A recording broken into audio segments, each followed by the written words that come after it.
Bonjour et bienvenue sur l'internaute.com 20 minutes et ouestfrance.fr pour Direct Politique, votre émission politique sur le web. Notre invité aujourd'hui est Christian Paul, député socialiste de la Nièvre et premier signataire de la motion B, la motion à gauche pour gagner pour le congrès du Parti socialiste au mois de juin. Bonjour Christian Paul. Bonjour. Merci d'être venu sur notre plateau. Michel Urvois, éditorialiste politique à Ouest France, et David Blanchard, rédacteur en chef adjoint de 20 minutes, sont aussi avec moi.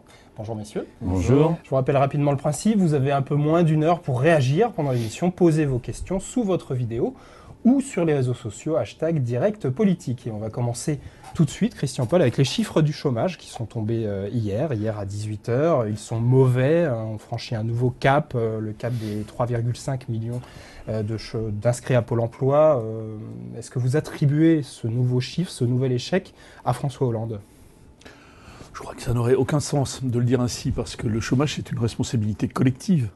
La politique économique, c'est bien sûr le gouvernement qui la conduit. L'économie, elle résulte aussi des choix des entreprises. Et aujourd'hui, on le voit bien, le pays connaît en fait une situation très particulière. Il y a une reprise, mais ça n'est pas la fin de la crise.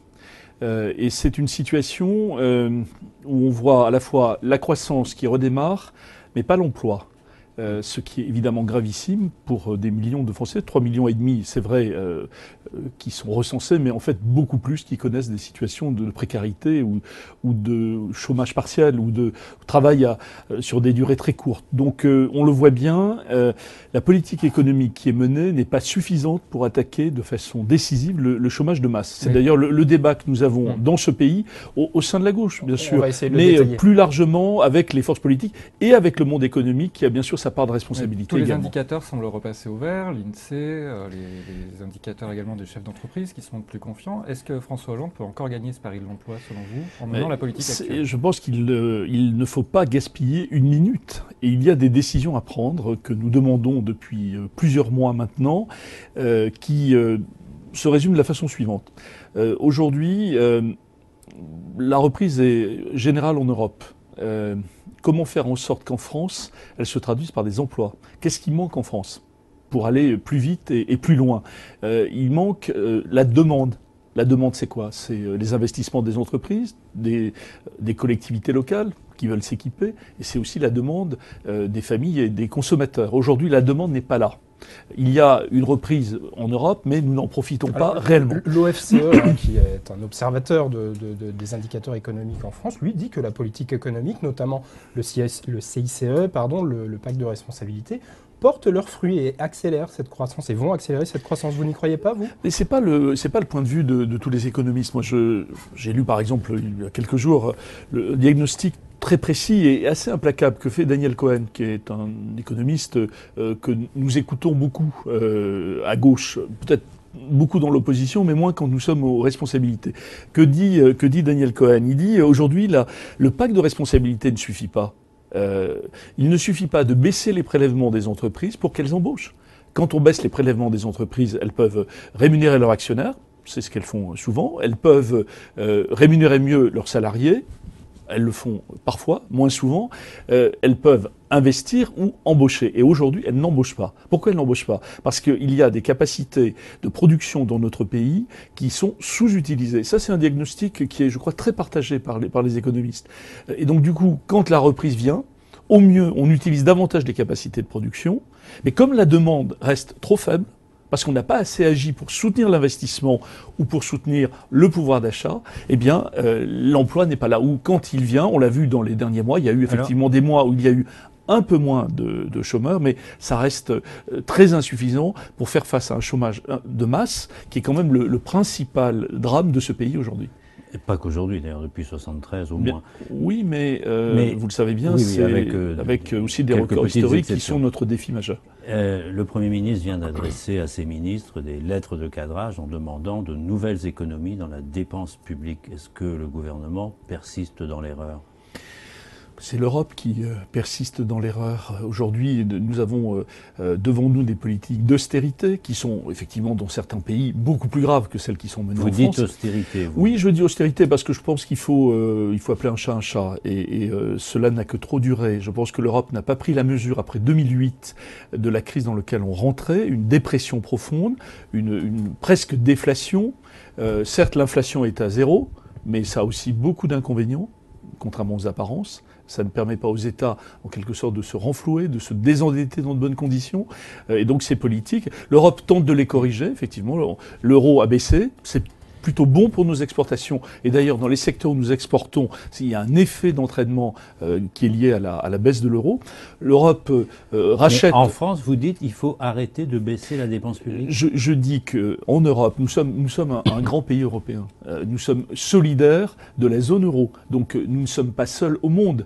Ça, c'est le Front National qui croit qu'on peut dresser une barrière ou un mur autour du pays. Donc nous ne sommes pas seuls au monde. Nous devons agir en solidarité avec nos partenaires européens. Mais aujourd'hui, c'est vrai, l'Europe, en imposant une réduction accélérée des déficits, trop rapide probablement, ne permet pas à des pays comme la France... C'est l'Allemagne. Mais c'est l'ensemble européen qui n'a pas été à la hauteur de son rôle historique après la crise de 2008, dont nous payons encore le prix. Vous savez, c'est d'abord une crise financière, mais ensuite, c'est une crise qui frappe l'ensemble de notre système productif et le chômage a considérablement augmenté depuis 2008. Une question politique, on vous a demandé tout à l'heure si Hollande pouvait encore gagner la bataille de l'emploi. On peut aussi vous demander, est-ce que, comme il a lié son avenir à l'inversion de la courbe du chômage, est-ce qu'il peut encore être candidat en 2017 ? Donc pour terminer ma réponse sur ce point, moi je souhaite évidemment qu'il réussisse, parce que s'il réussit, c'est la France qui réussit. C'est pas le destin d'un homme, fût-il président de la République, c'est le destin du pays qui nous importe, c'est son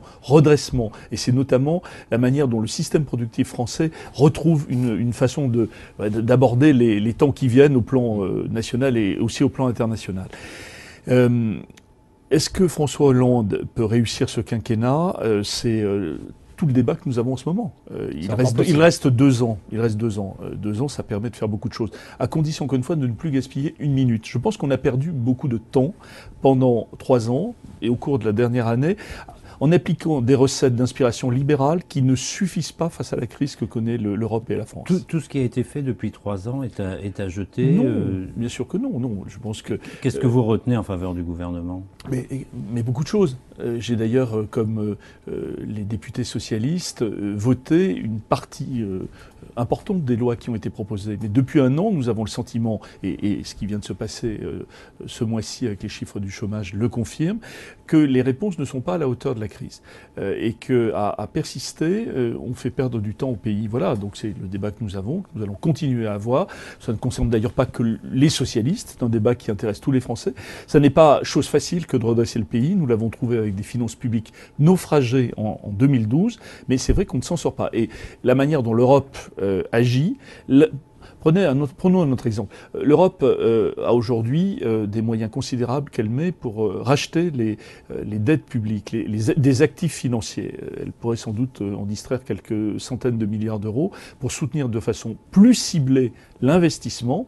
C'est une façon aussi de répondre à la question du chômage. Quand on lit votre motion, on a l'impression que l'État peut tout, ce qui va un peu à l'encontre de ce qu'avait dit notamment Lionel Jospin. Est-ce que l'État seul peut relancer la Non, croissance ? mais vous l'avez lu probablement en sautant quelques paragraphes. Moi, je pense que le marché ne peut pas tout. Ça, j'en ai la conviction. Mais pour autant, l'économie moderne, c'est une économie ouverte dans laquelle il faut évidemment jouer tous les atouts du pays. Et la France en a beaucoup. Il y a en France des gens qui innovent, il y a des gens qui se battent dans la compétition internationale, il y a des salariés qui tous les jours font des efforts considérables pour sauver leur entreprise ou pour la développer. Et donc je sais parfaitement que l'économie dépend d'abord des équipes qui sont dans ces entreprises, de ceux qui les dirigent bien sûr, mais aussi de tous ceux qui y travaillent. Pour moi, l'entreprise, ça ne se résume pas au chef d'entreprise évidemment, mais en même temps, je sais aussi que la puissance publique, au plan national comme au plan local, a son rôle à jouer, en particulier en matière d'investissement. Quand l'investissement public est étranglé, il est évident que le pays ne s'en sort pas. Alors cela fait référence à un commentaire de Jean-Jean sur Internet qui vous dit « L'emploi est l'affaire des entreprises. les marchés doivent être conquis par elle, alors pourquoi le gouvernement serait responsable? On vient de répondre à la question. En tout cas, la loi sur le dialogue social, la loi Rebsamen, est présentée en Conseil des ministres demain. On peine déjà à identifier en tout cas ses objectifs, puisque François Rebsamen, lui, parle d'une loi de progrès social, entre guillemets, quand François Hollande évoque une suppression des verrous à l'embauche. Pour vous, qu'est-ce qu'elle vaut, cette loi? C'est une loi qui organise le dialogue dans l'entreprise.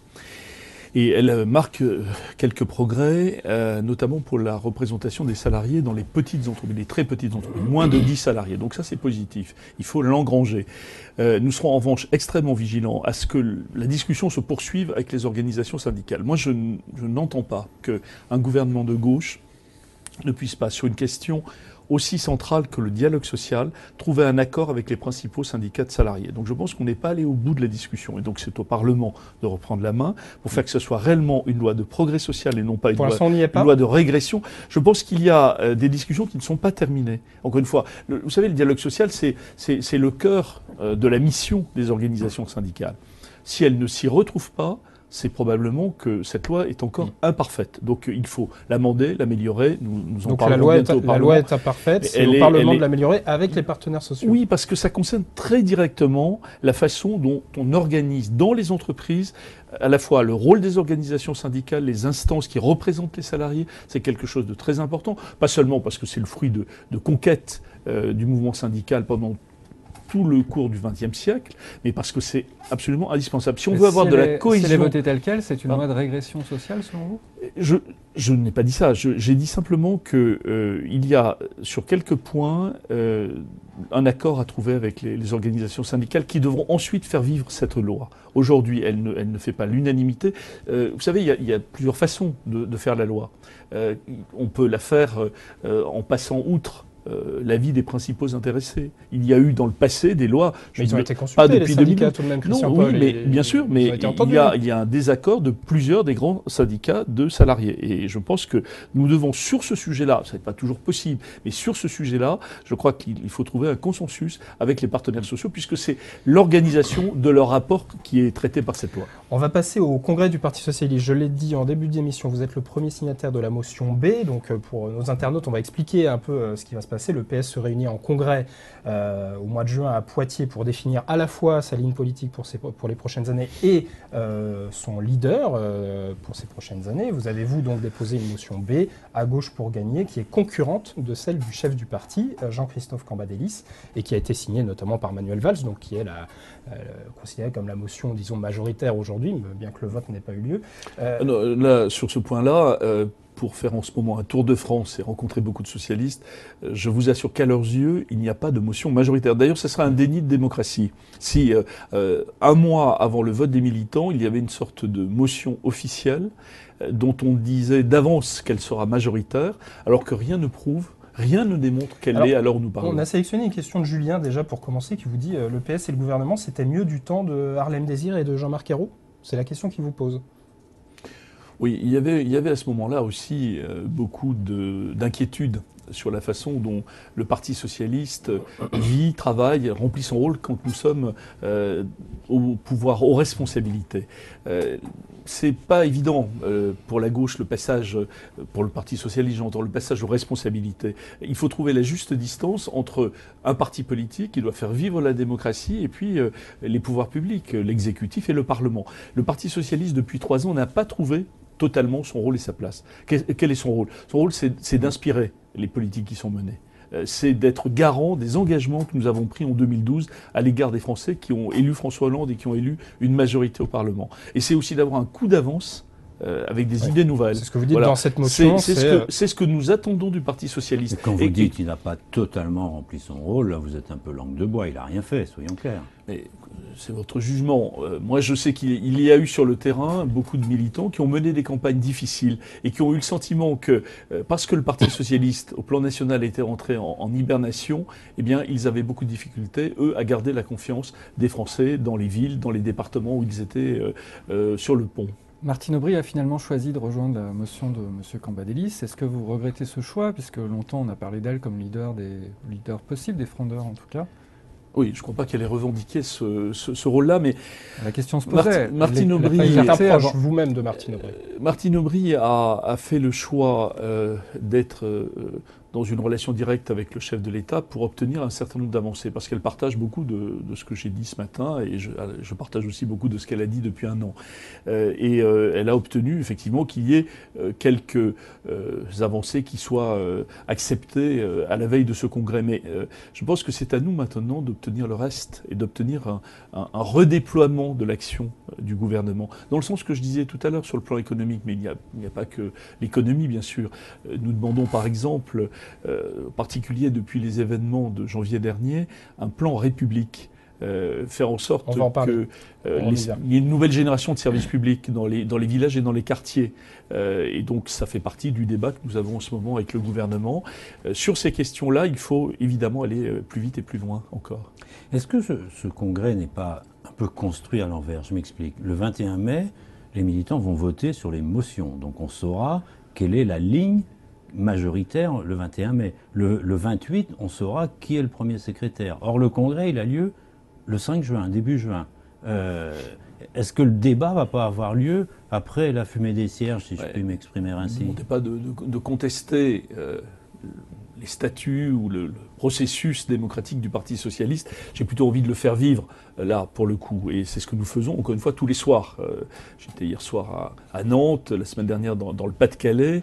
Je pensais d'ailleurs croiser Jean-Christophe Cambadélis dans ses assemblées générales, mais je ne l'y vois pas, en tout cas pour l'instant. C'est un peu aux abonnés absents. Vous aimeriez bien le croiser d'ailleurs, puisque vous avez réclamé un débat que vous n'avez pas. On aurait pu l'avoir ici. Et d'ailleurs, c'était très intéressant hier soir. J'entendais la maire de Nantes, Johanna Roland, qui est une élue qui fait un travail extraordinaire, prolonge l'action de Jean-Marc Ayrault dans cette ville que la gauche a gardée. Elle disait, mais quand nous parlons entre socialistes, nous parlons à tous les Français. Il faut intéresser les Français. Et nous le faisons ce matin, je l'espère, à ce congrès. C'est pas un événement qui doit se jouer à huis clos.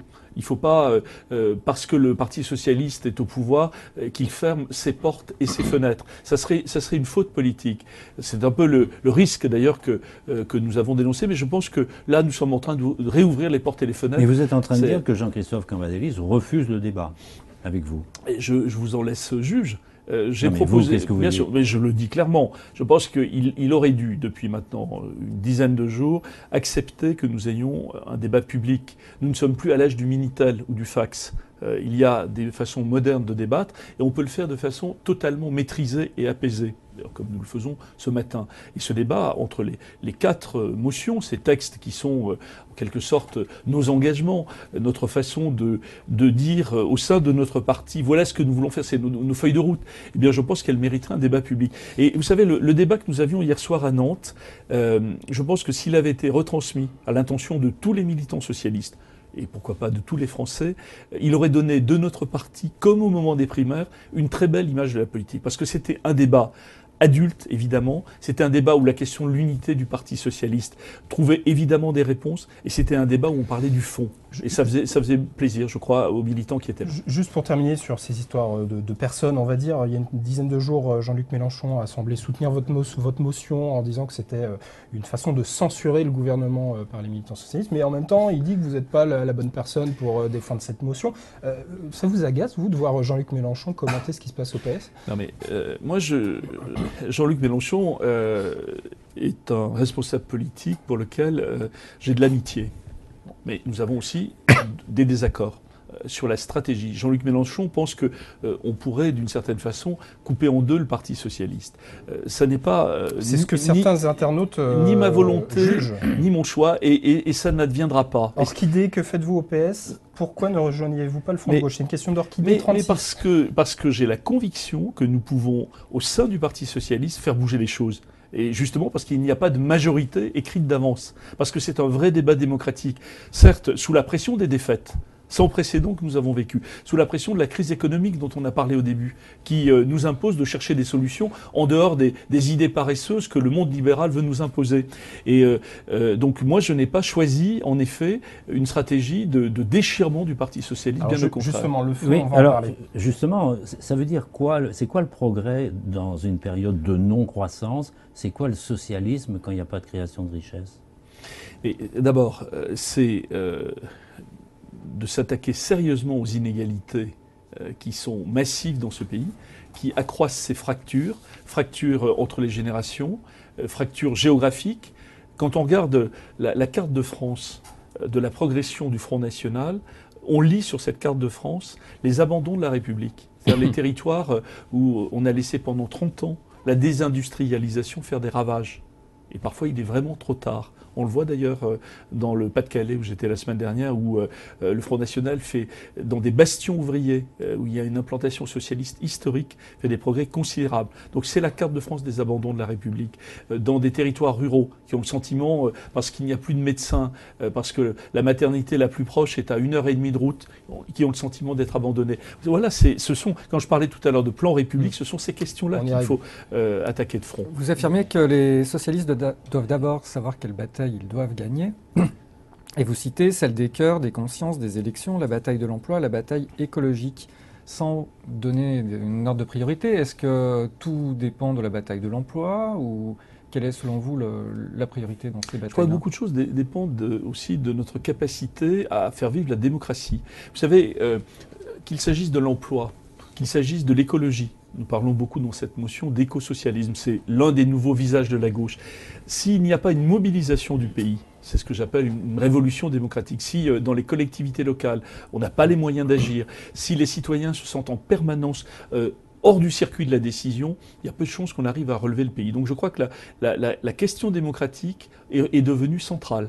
Et c'est celle qui a peut-être la clé des autres. L'emploi, l'écologie, la lutte contre les inégalités, ça se fait quand la société est mobilisée. C'est pas l'État tout seul, justement, qui peut réussir.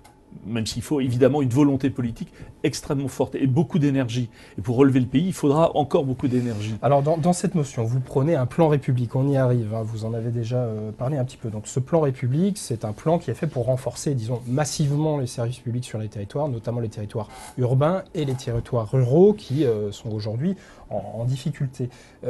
Cette proposition a-t-elle été chiffrée parce que ça a un coût évidemment de renforcer les services publics dans ces territoires. Oui, bien sûr. D'abord, ce plan n'est pas seulement une affaire budget, il est aussi une affaire de valeur. On parle beaucoup de laïcité en ce moment, mais c'est une question qui a été, depuis des décennies, souvent mal abordée, dont nous ne savons plus parler. Et donc moi, je pense que dans un plan République, il y a d'abord la capacité, on l'a vu au mois de janvier, des citoyens à exprimer clairement leur appartenance à la République. C'est un enjeu qui n'est pas secondaire, qui n'est pas subsidiaire. Ensuite, il y a la question des services publics. Nos concitoyens ne font pas autant de surenchères qu'on le dit parfois à Paris. Moi, je vis dans le Morvan, je vis dans un territoire rural. Je sais qu'on peut, sans déverser des milliards, sans laisser filer les déficits, avec une meilleure organisation, avec sans doute quelques moyens supplémentaires, on peut répondre aux besoins réels. La santé et l'éducation, c'est les deux piliers des services publics. Mais ça a un coût quand même. Où est-ce que vous trouvez l'argent? Mais ça a un coût aussi de désorganisation actuelle. Vous savez, en matière de santé, quand il faut répondre à des situations de désert médical, le coût est souvent bien plus élevé que celui d'une organisation des soins de première course. Et d'ailleurs, la loi santé que j'ai votée, que nous avons votée avec la majorité il y a quelques jours, veut s'attaquer à cette question des déserts médicaux, d'une meilleure organisation du système de santé. Il faut obliger les médecins à s'installer jeunes dans certaines zones. Je pense qu'on a... Vous parlez de remettre en question la liberté d'installation. Oui, dans la motion. j'ai dit les choses, très précisément, parce que c'est un combat que je mène depuis plus de 15 ans. Je pense que la liberté d'installation, dans un pays où il y a une très mauvaise répartition des professionnels de santé sur le territoire, ne peut plus être un tabou. Ça ne peut plus être un tabou. Aujourd'hui, il faut arriver par l'incitation, peut-être par des temps d'affectation dans ces territoires, par des systèmes plus ingénieux. On voit qu'il y a des mairies qui tentent de payer les locaux, mais ça ne marche pas très bien. Oui, mais ça ne suffit pas. Ce n'est pas au maire de recruter le médecin. En revanche, c'est ce qui se passe actuellement. Oui, mais il y en a très peu. En fait, ce que nous faisons et qu'il faut faire davantage et à plus grande ampleur, donc on connaît les réponses. Simplement, il faut davantage encore de volonté. Ce sont des maisons de santé pluridisciplinaires dans lesquelles les jeunes médecins aient envie de travailler parce qu'il y a du travail en équipe, parce qu'il y a de la télémédecine, discipline, parce que les autres professionnels sont à proximité, parce qu'on ne se sent pas isolé comme l'était traditionnellement le médecin de campagne, ou même des médecins dans certains quartiers des villes. Voilà ce qu'il faut faire. Alors, on connaît les réponses. Simplement, ça demande, c'est vrai, beaucoup d'énergie. La ministre de la Santé, encore une fois, a montré la voie avec la loi santé. Donc, à la France de s'en emparer, à nos territoires d'utiliser cette loi pour faire, là aussi, plus vite et davantage. Mais il y a 20 ans ou 30 ans de désertification médicale à combattre. Et c'est vrai qu'on ne peut pas attendre encore très longtemps. Parce qu'aujourd'hui, il y a des territoires en France où, dans certaines disciplines, on attend 6 mois ou 1 an avant d'avoir un rendez-vous. Je voudrais revenir d'un mot sur le Parti socialiste. Il y a une particularité au PS, c'est que quand une décision est prise par une majorité, en général, la minorité continue à la contester. Ce n'est pas le cas dans tous les partis, c'est le cas chez vous. Est-ce que c'est une bonne chose ? Celui qui ne gagnera pas le Congrès, est-ce qu'il doit accepter la loi de la majorité ? D'abord, ce Congrès, il vient au bon moment. Il aurait dû arriver d'ailleurs quelques mois plus tôt. Je pense que ça aurait été utile. Pourquoi ? Parce que nous sommes au milieu, un peu plus, du quinquennat de François Hollande. Les militants socialistes, ils ont envie de dire, pour beaucoup d'entre eux, parce qu'ils seront la majorité, ça n'est pas écrit d'avance, qu'ils souhaitent que la politique du gouvernement change. Et c'est après ce moment de clarté, d'explication et de vote que le Parti socialiste devra repartir dans l'unité. Et moi, je ne sais pas aujourd'hui quelle sera la majorité. Je vous l'ai dit tout à l'heure, les socialistes éprouvent un profond besoin de changement. Ils veulent une politique à la fois plus efficace, qui marche réellement, notamment face au chômage, et ils veulent également une politique plus juste. Ça donne quand même quelques sérieux motifs de vouloir réorienter ce qui est fait aujourd'hui. Donc pas de réponse pour l'instant à Seb Le Rouge notamment, qui sur Internet vous dit que faire dans les années qui viennent si la motion B ne parvient pas à rassembler une nette majorité au Congrès.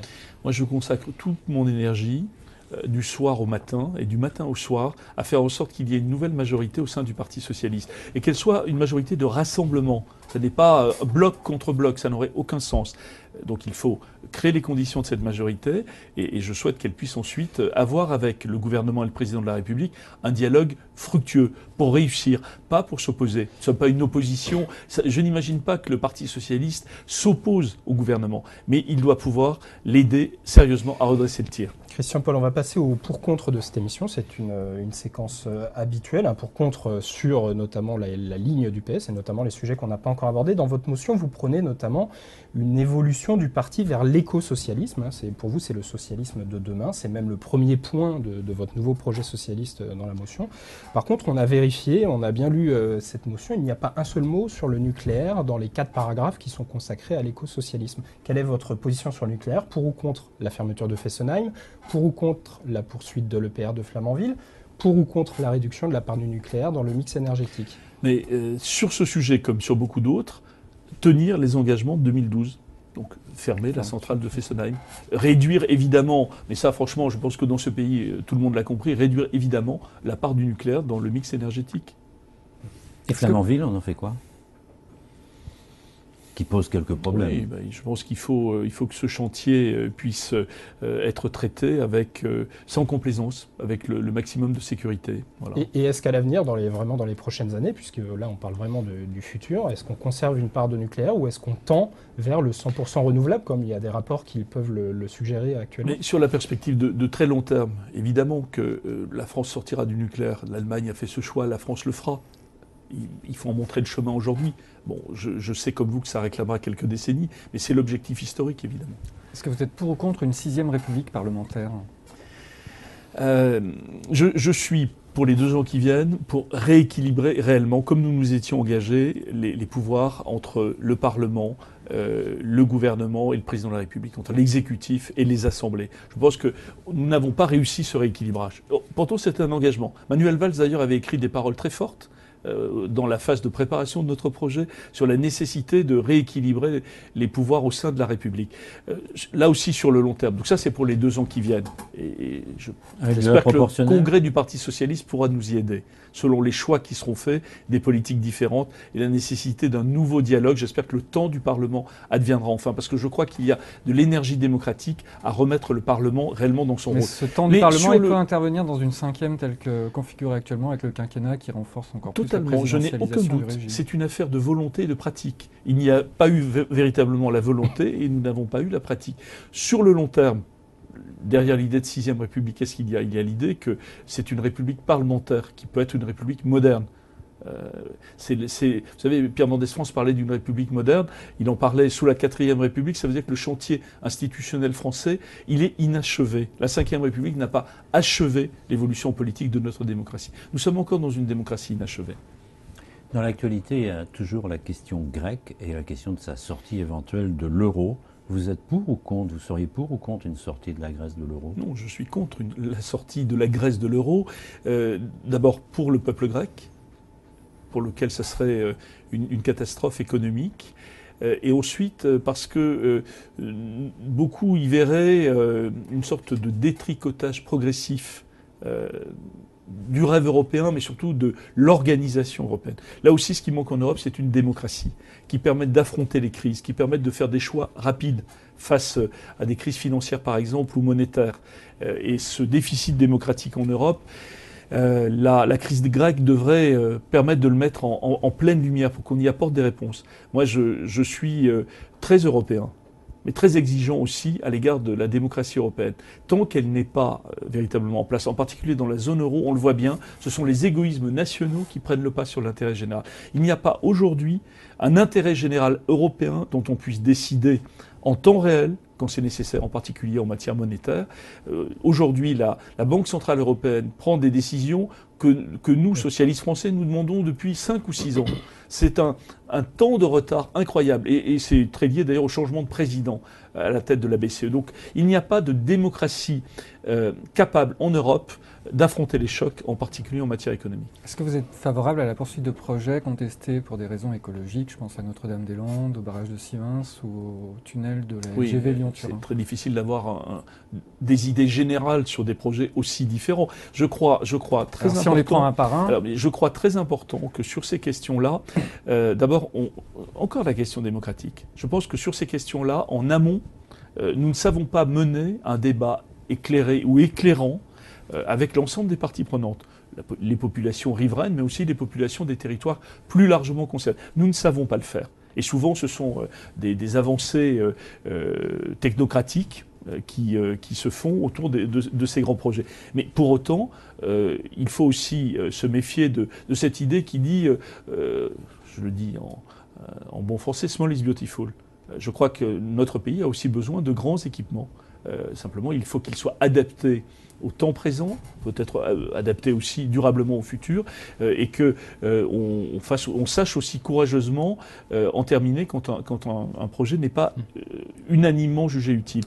Et encore une fois, sur les projets que vous évoquez, je pense que bien souvent, sans qu'on y passe 20 ans, c'est souvent ce qui s'est passé sur ces projets, donc c'est un temps long qui ne contribue pas d'ailleurs à faire mûrir les projets, parfois les laisser pourrir sur place. Je pense qu'une consultation citoyenne sur un périmètre suffisamment large pour que cela fasse sens peut être une façon... Des référendums locaux pour sortir par le haut du Voilà, débat. exactement. Christian Paul, on va vous poser quelques questions sur le numérique, puisque c'est une de vos spécialités au Parti Socialiste notamment. Donc on le sait, la loi renseignement est en cours d'examen. En tout cas, l'examen sera terminé puisque le vote a lieu le 5 mai prochain. Elle instaure tout de même une surveillance assez importante d'Internet. Est-ce que vous allez voter cette loi ? Je vais demander dans les heures qui viennent au gouvernement des engagements supplémentaires sur le point difficile de cette loi. Vous savez, il fallait une loi sur le renseignement. Il y avait une loi sur les écoutes téléphoniques qui datait de 1991. C'était avant même le téléphone mobile. Aujourd'hui, les menaces terroristes existent et en France, c'est indéniable, on le voit chaque jour. Et on voit bien que les réseaux numériques sont aussi un vecteur de circulation des informations, voire de la préparation des attentats. Et donc il fallait une loi pour à la fois permettre et encadrer, je vais jusqu'au bout, et encadrer les activités de renseignement. Mais il y a un point dur dans cette loi sur lequel je souhaite que le gouvernement nous apporte des garanties qui ne sont pas aujourd'hui suffisant dans la loi, c'est ce que vous avez appelé les boîtes noires algorithmiques. Qu'est-ce que c'est ? Ce sont des sondes qui sont placées en cœur de réseau ou à proximité des grandes plateformes comme Google, d'accès sur les grandes plateformes, et qui ont comme conséquence de capter les données de connexion de tous les Français et de les traiter. Alors les fins, les finalités, c'est la lutte contre le terrorisme. C'est donc important que ça soit dans la loi, mais il n'y a pas suffisamment de garanties sur la façon dont ces données sont collectées et la façon dont elles sont ou non conservées. Et donc, il y a eu un travail parlementaire. Je pense qu'il est là aussi inachevé. Et donc, je vais dans les prochaines heures demander de façon extrêmement précise au gouvernement des engagements supplémentaires, par écrit, peut-être par mail, on verra. Mais il est clair que c'est une des conditions que pour ma part, je mets à un vote positif sur ce texte. Donc vous demandez un changement du texte. Je demande sur ce point... Alors qu'il arrive au vote la semaine prochaine. Je demande des garanties. Ça n'est pas le vote définitif de la loi. La loi va aller au Sénat, elle reviendra à l'Assemblée nationale. Il y a ce qu'on appelle la navette. Vote. Mais je considère, après mûre réflexion, j'anime une commission à l'Assemblée nationale où il y a des représentants de la société civile et des députés, 26, 13 et 13. À l'unanimité, droite et gauche confondus, nous avons émis une recommandation en demandant au gouvernement des garanties extrêmes sur ce texte et d'ailleurs de retirer l'article sur les boîtes noires algorithmiques. Le gouvernement n'a pas retiré cet article, donc je souhaite lui demander des garanties supplémentaires. Conformément d'ailleurs à ce que la CNIL a très sagement exprimé depuis elle a émis quelques réserves de fortes réserves, et ce sont aussi les miennes. La CNIL a aussi émis de fortes réserves sur un fichier utilisé pour ficher les spectateurs de football en région parisienne. Le gouvernement a validé ce fichier via une ordonnance arrêtée au journal officiel. Est-ce que le gouvernement ne s'affranchit pas finalement des règles de liberté Il y a une tension très forte depuis longtemps, mais je trouve qu'elle est particulièrement forte en ce moment entre des impératifs de sécurité, ou en tout cas l'idée qu'on s'en fait, et la nécessité de protéger les libertés individuelles. Et donc si on a créé des autorités administratives indépendantes comme la Commission nationale informatique et liberté, c'est aussi pour entendre leur point de vue. De la même façon, à l'Assemblée nationale, nous avons la Commission numérique et liberté que je co-préside, et je souhaiterais évidemment qu'elle soit davantage entendue. Je pense que sur ces questions-là, il y a aussi un déni démocratique. En lien toujours avec Internet et avec vos spécialités parlementaires, il y a la loi création qui s'esquisse. Est-ce qu'on peut rémunérer de la création sur des supports qui, par nature, par définition, sont gratuits ? Et s'il n'y a pas de rémunération des créateurs, il n'y a plus de création. Et comment peut-on faire ? Tout le débat que nous avons en France depuis plus de 10 ans maintenant, c'est de savoir comment les auteurs, les interprètes, tous les acteurs de la chaîne de création peuvent être justement rémunérés, alors que beaucoup d'œuvres circulent sur les réseaux gratuitement et que rien n'a réussi à endiguer ce mouvement. Et donc, la loi Hadopi a été un échec retentissant. Et nous l'avions d'ailleurs combattu à l'époque. Elle était dépassée avant même que l'encre soit sèche. Et donc, aujourd'hui, c'est vrai, il y a ce qu'on appelle un écosystème, c'est-à-dire des modèles économiques qui se construisent parfois dans la douleur, c'est vrai, autour de la création et du numérique, que ce soit d'ailleurs pour les images comme pour la musique, pour les films, pour l'audiovisuel. Des nouveaux modèles économiques existent. Ils ne sont probablement pas suffisants. C'est pour ça que j'ai défendu depuis très longtemps l'idée qu'il fallait, sur les réseaux numériques, prélever des moyens de financement de la création. Ça a été fait du bout des doigts, insuffisamment. Et si on veut réellement et sincèrement relancer ce débat, je pense qu'il y a des solutions qui n'ont pas encore été explorées. Christian Paul, pardon de revenir un peu en arrière. On a une question de Stéphane qui vient d'arriver sur Internet et qui parle de cette demande que vous allez faire au gouvernement concernant la loi sur l'enseignement. Il vous demande, est-ce que vous escomptez, dit-il, avoir une réponse avant le vote du 5 mai, et est-ce que cette réponse conditionnera votre vote ? En tout cas, en première lecture, les réponses qui seront ou non apportées à cette demande peuvent évidemment avoir un impact non seulement sur mon vote, mais sur celui d'autres parlementaires. Mais ça ne peut pas être voté avant. C'est voté le 5 mai. Le 5 mai. Oui, c'est un vote en première lecture. Donc en première lecture, ça ne peut pas être inclus dans la loi. Évidemment, en première lecture, le texte est connu aujourd'hui, mais le processus législatif n'est pas terminé, et je souhaite, avant cette première lecture, émettre à l'égard du gouvernement un certain nombre d'objections et demander des garanties. Voilà, je crois que c'est en faisant cela, nous allons jusqu'au bout de la discussion à l'Assemblée nationale. En deuxième lecture, avoir une fronde éventuellement, et pardonnez-moi d'utiliser ce terme, sur la loi. Oui, enfin, le terme de fronde, vous savez, je ne le revendique pas, et sur des questions comme celle-là, qui sont des questions extrêmement sensible. Très franchement, c'est pas un jeu, c'est un travail très précis qui doit être fait par le Parlement. Il nous reste 3 minutes, Christian Paul. On va poser 3 questions d'actualité pour terminer cette émission. Et c'est Michel qui commence. Une actualité dramatique, il y a le Népal, évidemment, il y a les naufrages en Méditerranée. J'ai envie de vous demander, est-ce que la France consacre suffisamment de moyens financiers, techniques, diplomatiques autour de ces catastrophes? Alors, le Népal, ça appelle une solidarité internationale. La France a une forte expérience en matière d'intervention sur les catastrophes naturelles et c'est heureux que des Français, des unités de sécurité civile aillent bien sûr au secours des populations du Népal ou de nos compatriotes qui sont là-bas. La Méditerranée, c'est tout autre chose. Ce sont des milliers de femmes et d'hommes et d'enfants qui fuient aujourd'hui la guerre, pour beaucoup d'entre eux. La guerre en Syrie, en Érythrée, les conflits dans l'ensemble de l'Afrique subsahélienne. Il est clair que là, c'est la question qui est posée à la France comme à l'Europe, c'est le droit d'asile. Est-ce que nous sommes capables d'accueillir dignement, dans le cadre de nos lois actuelles, des demandeurs d'asile en plus grand nombre que dans les années précédentes? Et la réponse est... Et la réponse est c'est nécessaire. Pas seulement, d'ailleurs, en France, mais avec une répartition, c'est la proposition allemande, qui doit se faire dans des conditions dignes. Et encore une fois, il faut organiser l'accueil. Donc la France peut y contribuer, évidemment, mais c'est avant tout une démarche européenne. Il y a également les migrations qui sont liées, évidemment, à la misère, à la situation économique de ces pays. Et là, on le sait bien, d'ailleurs, pour ceux qui fuient la guerre comme ceux qui fuient la misère, il y a plusieurs niveaux de réaction. Stabiliser ces régions, organiser un meilleur développement, éviter que la Libye soit la tête de pont de ces passages clandestins qui sont, on l'a vu aussi, très liés à des mouvements mafieux ou terroristes. C'est un chantier considérable. L'Europe ne s'est pas engagée suffisamment au cours des dernières années. Parce que quand on est très fort en matière de compassion quand des milliers de gens meurent au milieu de la Méditerranée. Mais c'est bien avant qu'il faut intervenir. Quand ils sont dans des bateaux pourris au milieu de la Méditerranée, il est évidemment trop tard. Nicolas Sarkozy persiste et signe. Il a dit hier qu'il souhaitait toujours rebaptiser l'UMP et les Républicains. Un avocat toulousain compte attaquer cette décision en disant qu'un seul parti ne peut pas préempter ce nom-là. Est-ce que vous êtes d'accord avec ça? Est-ce que pour vous, appeler l'UMP et les Républicains, ça vous renvoie dans un camp non républicain? Je suis prêt à participer aux frais de justice de cette procédure. C'est un rapt d'un bien commun. La République, elle n'est ni de droite ni de gauche. Et dans son histoire, il y a des citoyens de droite et de gauche qui se sont battus pour la faire arriver au XIXe siècle et pour la défendre depuis.